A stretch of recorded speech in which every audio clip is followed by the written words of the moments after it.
La revolución necesaria y posible es la revolución que las condiciones objetivas hacen viable y posible, la cual se deriva, decía él, de en cómo está la contradicción fundamental entre el desarrollo de las fuerzas productivas y el tipo de relaciones sociales de producción, es decir, el tipo de propiedad, de distribución, de consumo y de poder sobre todo, ¿no? Y de poder. Eso es objetivo, eso se nos impone.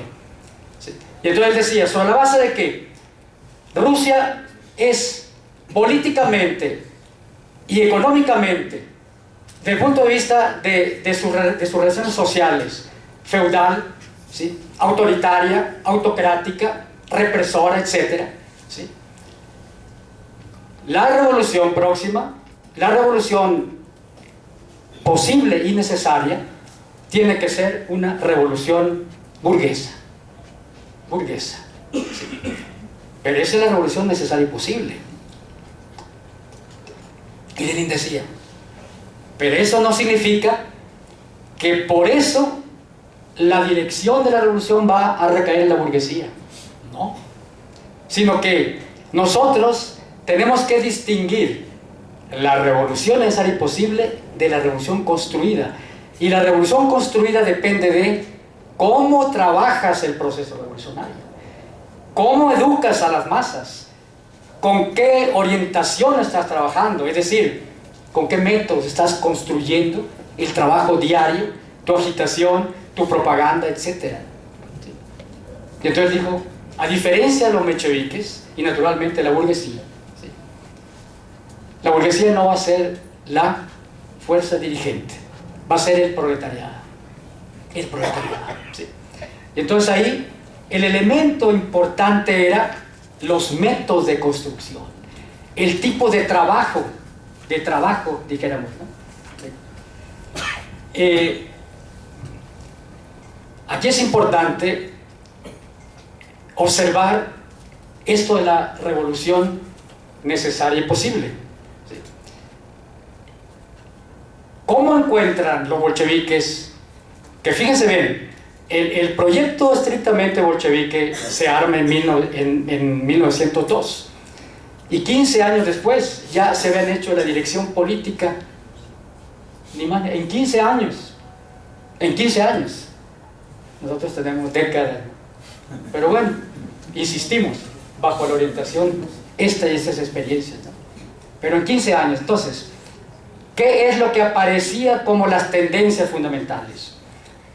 Desde los zariatos de Pedro I y de Catalina la Grande, el problema era la modernización de la economía, la modernización de Rusia. ¿Sí? Es decir, hacer de Rusia un país europeo, hacer de Rusia un país a la inglesa, ¿sí?, a la americana, a la holandesa, es decir, un alto desarrollo industrial, un desarrollo de las ciudades, la urbanización, ¿sí?, todo un desarrollo, dijéramos, que tiene que ver con el problema de la ilustración, ¿sí? Pedro I y Catalina la Grande fueron zares muy cultos. Pedro I viajó 3 años por Europa, un poco camuflajeado, para conocer, para llevar el capitalismo, porque la idea era luchar por la modernización, industria, ¿sí?, hacer del ejército un ejército moderno, es decir, convertir a Rusia en una potencia militar. Atención, porque si nos encontramos con que la revolución de 1917 tuvo como tareas industrialización, ¿sí?, tuvo como tareas urbanización, tuvo como tareas convertir a Rusia en una potencia militar, querría decir mucho. Querría decir que la revolución del 17 resolvió las tareas, ¿sí?, que desde el tiempo de Pedro I y de Catalina la Grande, ¿sí?, estaban planteadas. Y esto hay que decirlo. Nosotros no podemos andar con mitos, ¿sí? No podemos andar, claro, desde el punto de vista de los métodos, los tres procesos, revolución de 1905, de febrero del 2017 y de octubre del 17, fueron proletarias, no cabe duda, ¿no? Pero por su contenido económico-social tenemos que investigar esto de manera más cuidadosa y no andar, ¿sí?, simplemente dejándonos llevar por toda una tradición que mucho es mitológica, porque luego no nos podríamos explicar fenómenos de una gravedad extrema. ¿Ya se los digo? Joder, no empieza todavía. Bueno, la disciplina es disciplina. Está muy bien, bueno, está bien. Entonces, no nos podríamos explicar hechos como esto, por ejemplo. Por la muerte de Lenin tiene lugar una batalla campal, una batalla terrible entre los bolcheviques, entre la dirección de los bolcheviques. Era una batalla terrible. ¿Por quién era el secretario general? ¿Sí? No podemos explicarnos eso, y lamentablemente murió efectivamente Lenin, ¿sí? ¿Sí? Porque él tenía otra concepción, orientaba en otro sentido las cosas, dijéramos. Pero bueno, una eserista prácticamente lo mató, un balazo, ya prácticamente quedó inútil, dijéramos, ¿no? Y no podíamos explicarnos, siquiera acercarnos a una explicación de qué pasó después de más de 7 décadas de marxismo-leninismo, de trabajo importante, ¿sí?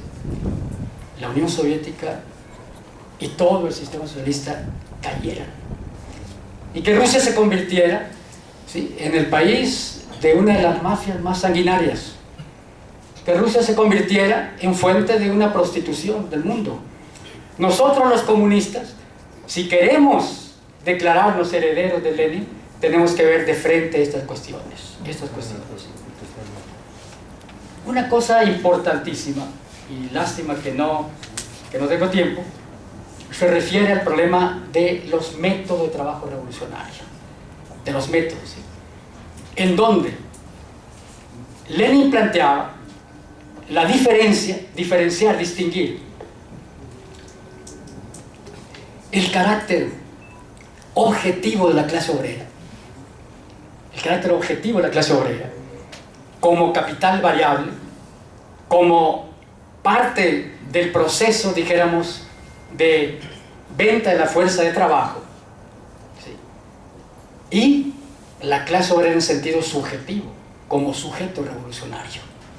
Y decía él, la clase obrera objetiva no puede ser sujeto revolucionario. La clase obrera objetiva genera política tradiunionista, genera conciencia tradiunionista, ¿sí? ¿Qué es eso que vemos en México? ¿Sí? Es decir, andar negociando con el gobierno, andar consiguiendo cosas, andar de alguna manera clientelando, porque pues no nos entienden, ¿sí? O sea, no nos entienden. Entonces, como si no nos entienden, si no nos hacen caso, pues yo tengo que hacer lo que hace el PRI, les doy tantito, dijéramos, ¿no? ¿Sí? Eso lo rechazaba categóricamente Lenin, lo rechazaba, ¿sí? El elemento central de la línea, de la táctica, la estrategia, etcétera, de Lenin fue lo siguiente, ¿sí?, nunca olvidar el objetivo final. Tácticamente hay que moverse, ¿sí? Y Lenin, y por eso está bien señalar la enfermedad infantil del izquierdismo y el comunismo, no fue de aquellos que dijo, lo que hicimos en Rusia es receta para todo el mundo. No, de ninguna manera. Al contrario, dijo, lo que pasa aquí no va a ocurrir en Inglaterra, en Alemania, etc., ¿no? ¿Sí? Y por lo tanto, ¿sí?, elementos tácticos que tuvieron ahí que ver, por ejemplo, en relación con las elecciones, ¿sí?, me parece que, cuando menos, no las adjudiquen a Lenin. Porque Lenin, en un momento, planteó el boicot a la Duma, y en otro momento planteó las elecciones en la Duma, ¿sí? Incluso en febrero ¿sí? Durante la Revolución de Febrero, cuando se dio una situación de equilibrio, Lenin escribió un documento planteando un pacto a los eseristas, ¿sí?, a los mencheviques, incluyendo algunos cadetes, ¿sí? Solo excluyó a los octubristas, planteándoles: háganse ustedes cargo del gobierno, Es decir, planteó un momento de vía pacífica de la revolución. Aquellos no aceptaron. Entonces dijo Lenin, se cerró. Y ahora, Lenin nunca planteó que la vía era por la violencia. No. Él planteó claramente, después de un estudio, dijo: ¿cuál es el elemento determinante en el proceso, aquella forma de lucha que más impulsa a los obreros, a los campesinos, etc.? Y dijo: esa forma es la huelga política de masas que se desarrolla insurrección armada. Y eso no lo soltó nunca, dijéramos, diferenciando, dijo él: nosotros no organizamos la insurrección, no, la insurrección la da el pueblo, los obreros. Nosotros nos preparamos para cuando se dé la insurrección hacer que triunfe. Eso es diferente, dijeron. Eso es diferente. Y cierro ya, tantito. Esto ante el elemento, así como durante el periodo de 1905, este fue el documento fundamental. Hay un error, creo yo, de considerar que el documento fundamental de febrero en la perspectiva de octubre fueron las tesis de abril. No es así. El elemento fundamental se llama las cartas desde lejos. Ahí Lenin planteó todo lo que al regresar en abril a Rusia, ¿sí?, fue el contenido fundamental de la línea, y está contenido recogido en las tesis de abril. Pero el documento fundamental son 5 cartas.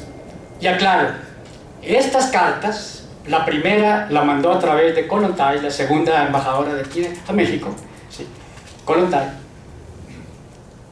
Solo la primera se publicó por Pravda, y la primera se publicó mucha, cortada, ¿sí?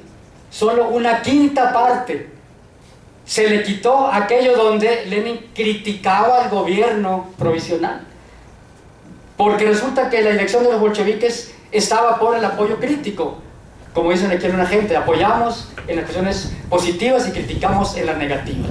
No, dijo Lenin, ni una confianza al gobierno provisional. Y dijo esto en la primera carta, que no publicaron quienes dirigían a Pravda, ¿sí?, Kamenev, ¿sí?, y Yosif Vissarionovich Zhukashvili, mejor conocido como Stalin. Ellos no permitieron la publicación de esa carta. Las otras 4 cartas hasta 1924 fueron publicadas. Y decía Lenin, y ahora sí termino: quien diga que los obreros deben apoyar al nuevo gobierno provisional en interés de la lucha contra la reacción zarista, traiciona a los obreros, traiciona la causa del proletariado, la causa de la paz y de la libertad. Ese era Lenin. No andaba con contemplaciones de apoyar y criticar, nada, ni una, y sobre todo mantener la independencia del partido bolchevique, ¿sí? Nada de frentes, ¿sí?, nada de andar, dijéramos, en el planteamiento de fusionarnos ahora. Lo intentó, pero para ese momento era mantener al partido bolchevique como un partido totalmente independiente, separado, dijéramos. Pues muchas cosas se quedan.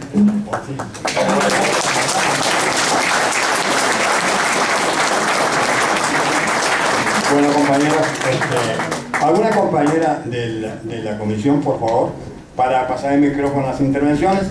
Intervenciones, por favor, de 3 minutos, compañeros, porque vamos a tener media hora, tenemos que irnos de aquí. No vamos a quedar toda la noche, que nos dan ganas, ¿no? Hasta organizamos un baile si hubiera venido una orquesta. Bueno, entonces, tú, a ver, ¿tú te encargas? Bueno, compañero. Espérame, primero le voy a decir, antes que se venga el relajo, voy a decir, el próximo foro va a ser el 20 de abril, compañeros, que se llama Las principales obras de Lenin y sus enseñanzas para las luchas políticas y sociales en nuestra América.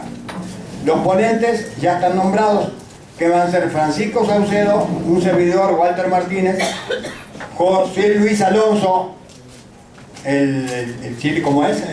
El Chelis, y Gonzalo Yáñez del PT, que es el que nos va a estar apoyando todo este proceso. Por favor, compañeros, recuerden cuando termine esto que se presente conmigo, según otros compañeros de la organización viene para quién se quiere proponer como ponente. Entonces, van a hacer preguntas o intervenciones. Preguntas de 3 minutos.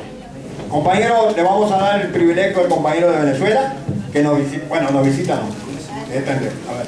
Compañero de Venezuela primero. Aló. Buenas noches, compañeros, compañeras. Agradecer la invitación desde el gobierno y desde el pueblo bolivariano de Venezuela por formar parte de este centenario de la gran revolución socialista de octubre en México. Como lo leyó el compañero Walter, desde la Venezuela bolivariana, desde nuestro presidente obrero, Nicolás Maduro, hemos también desde allá decidido hacer un sinnúmero de actividades en Venezuela para conmemorar esta revolución rusa. Agradecer a los compañeros que han disertado hoy sobre este proceso y como decía Walter, aquí puede uno amanecer, ¿no? Explicando, pues son procesos. Es el proceso que está viviendo hoy la revolución bolivariana. Nosotros tenemos 18 años en la revolución bolivariana. La teoría revolucionaria con la práctica revolucionaria, decía el compañero. Eso es lo que estamos haciendo en Venezuela. Y hoy la Venezuela bolivariana está siendo asediada de la manera más feroz que en la historia. Ni la Cuba revolucionaria ha sido tan asediada como Venezuela hoy. ¿Por qué? Simplemente porque el pueblo venezolano ha decidido ser poder. Porque el pueblo, los obreros, los campesinos, los más excluidos, los que nunca tuvieron rostro ni nunca fueron visibilizados, hoy están llevando adelante esa revolución bolivariana. Con todas las deficiencias, con toda la... Decía el maestro de Simón Rodríguez, o inventamos o erramos. Estamos haciendo la revolución bolivariana del socialismo del siglo XXI. También nos equivocamos, pero lo estamos haciendo de la mano porque no hay receta. No somos, los venezolanos no somos buenos para las recetas, sino hacemos las revoluciones a los venezolanos, el estilo bien caribeño, por cierto. Pero estamos haciendo una revolución con nuestro pueblo. Hoy los gobiernos de esta región, de la derecha regional e internacional, están atacando de una manera feroz. Ustedes lo han estado viendo, la OEA se ha convertido, yo no voy a repetir lo que dijo Walter, se ha convertido el compañero secretario general en un lacayo del imperio norteamericano. Están decididos a sacarnos. La OEA, nosotros como pueblo decidiremos cuándo salimos. Lo decía el comandante Chávez, pusimos la CELAC en el marco de nosotros, desde esta región nuestra americana, hacer un mecanismo de unión y de integración sin Estados Unidos y sin Canadá, que han sido los imperios desde que nació la doctrina Monroe, América para los americanos. Ellos quieren todos nuestros pueblos, toda nuestra riqueza, y nosotros tenemos, aparte de ese pecado que está gobernando nuestro pueblo, el pecado del oro negro. Nosotros tenemos la primera reserva en el mundo, más de 300 años de reserva petrolera en el mundo. Por eso es que nos atacan, por eso es que nos asedian, y en un asedio permanente. Hoy se están retirando embajadores de Chile, embajadores de Perú, se está evaluando el de Costa Rica. Son lacayos del imperio, en definitiva, porque seguimos siendo una esperanza para la reivindicación y para el despertar de estos pueblos. Así como lo fue la Cuba revolucionaria en su entonces, hoy la Venezuela bolivariana es el lucero que alumbra a la región para seguir siendo dignos y para seguir siendo soberanos e independientes, compañeros. Pedimos la solidaridad internacional, venimos a llamar a hacer la solidaridad de todos los pueblos de esta América morena para que solidaricen con la revolución bolivariana. Hoy vienen tiempos difíciles para el gobierno y el pueblo venezolano, pero estamos decididos a defender, como lo decimos en Venezuela, rodilla en tierra, la revolución que está construyendo nuestro pueblo, que está construyendo un presidente obrero como es Nicolás Maduro. No nos perdonan eso, que hoy tengamos un presidente que era chofer, conductor de un metro. Eso no nos lo perdona el imperio norteamericano, y que él conduzca las riquezas más importantes de esta región. Así que, compañeros, agradecemos este espacio, pedimos disculpas si abusamos de este espacio porque sé que están debatiendo cosas importantes y revoluciones como fue la rusa. Hoy nuestra Fuerza Armada está también con la revolución bolivariana, rodilla en tierra. Es una Fuerza Armada que podemos llamar roja, como la revolución rusa lo tenía en su momento, un ejército rojo. Muchas gracias, compañero.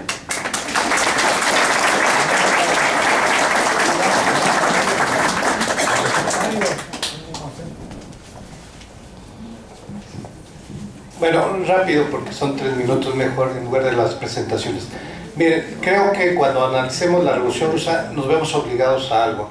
No basta una narrativa de los acontecimientos, que sería útil para informar a los jóvenes. El problema que vivimos siempre es que, ¿dónde están los jóvenes, no?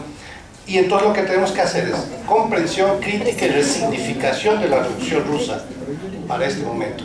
Eso implica muchas cosas que aquí se plasmaron y que yo las planteo como preguntas para que venga la polémica, la discusión. Y es, se habla de la Revolución Rusa como una primera revolución exitosa, sobre todo cuando lo vemos como un momento. Pero si lo vemos como un proceso, la cosa empieza a complicarse.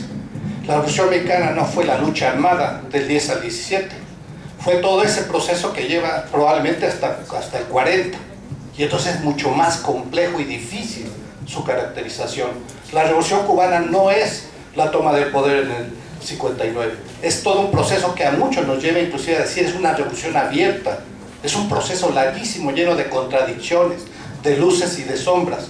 Y entonces, por ejemplo, tendríamos que decir, sí se cumplió el programa revolucionario en el 1917 cuando se toma el poder, pero enseguida empieza la parte difícil, la construcción de la revolución, y eso implica empezar a considerar la realidad más allá de una serie de protagonistas, actores, circunstancias, coyunturas, un contexto mundial, y entonces empieza a verse la realidad mucho más compleja. ¿Dónde estaba el proletariado hegemónico? Cuando era un gran imperio, como lo dice Armando, lleno sobre todo de campesinos, y además con un Estado prevaleciente, con una fuerte burocracia zarista, que a la hora de construir un Estado nuevo, no se puede prescindir de esa gran cantidad de burócratas. Lenin decía, tuvimos que usar a los burócratas que eran zaristas, y muchos de ellos se integran al proceso revolucionario como tales, y empieza a transformarse en un contexto donde había todavía una reivindicación de la nación rusa frente a la agresión de los imperialistas ante esta revolución. Quiso cambiar el punto de vista de algunos burócratas, pero eso nos enseña también sobre cómo enfrentamos la necesidad de impulsar formas de gestión del Estado cuando hay procesos revolucionarios llenos de adversidades. Podría citar, por ejemplo, el caso boliviano, cuando García Linera dice, tuvimos que pasar del movimiento al partido y enfrentarnos a la gestión del Estado, y tuvimos que hacerlo en las condiciones que la realidad nos imponía, y entonces tuvimos que hacer uso de Lenin, pero también de Gramsci. Es decir, compañero, tiempo, porque si hay muchos compañeros anotados, por favor. Yo lo sé. Que está bien, está todo. No, y quisiéramos todos hacer una breve discusión, pero yo sé que no hay, y yo también me someto a este hecho. Seguro. Pero al decir esto, ya estoy provocando Seguro una que sí. discusión, Muy bien. y los invito a responder a los compañeros. Ahí al ladito ya, entonces vamos a seguir por cierto orden, así, y acá, bueno, vamos a seguir por la vuelta, ¿no? Por favor, a estricto de 3 minutos, compañeros, porque hay varios que quieren hablar. Buenas noches. Hablar de la Revolución de Octubre Mire, es compañero, hablar... es bueno que se presenten si quieren ustedes, ¿no? A ver. De grupo que pertenecen, movimiento. Soy Ubaldo Oropesa, de la izquierda socialista. Gracias. Hablar de la Revolución de Octubre es hablar de, para nosotros como marxistas, de una escuela, ¿no? Como lo diría el mismo Lenin, las revoluciones, igual que los doctores estudian toda su teoría, nosotros debemos de estudiar las revoluciones precisamente para prepararnos para el momento. Y no hay una historia más rica que la historia del partido bolchevique, la discusión con los economicistas, con los terroristas, con el reformismo, con el ultraizquierdismo, etcétera, etcétera. Es un debate tremendísimo, ¿no? Y me parece que es muy aleccionador los meses anteriores a la revolución, que me parece que son fundamentales. Como bien lo dijo nuestro compañero, el último ponente, me parece que hay una especie como de decir, los bolcheviques se apoderaron del poder y ya, quitándole el jugo a la discusión. Ese jugo implica necesariamente la negación que hace Lenin de su tesis de 1905 para enfrentar la revolución de 1917. En 1905 Lenin, que es la parte fundamental de la discusión que da Lenin en las tesis de abril, en las cartas desde lejos, en las cartas sobre táctica, en donde se ensarta en una discusión tremenda contra Kamenev, particularmente, hablando sobre la consigna que repiten como loros de 1905 para 1917.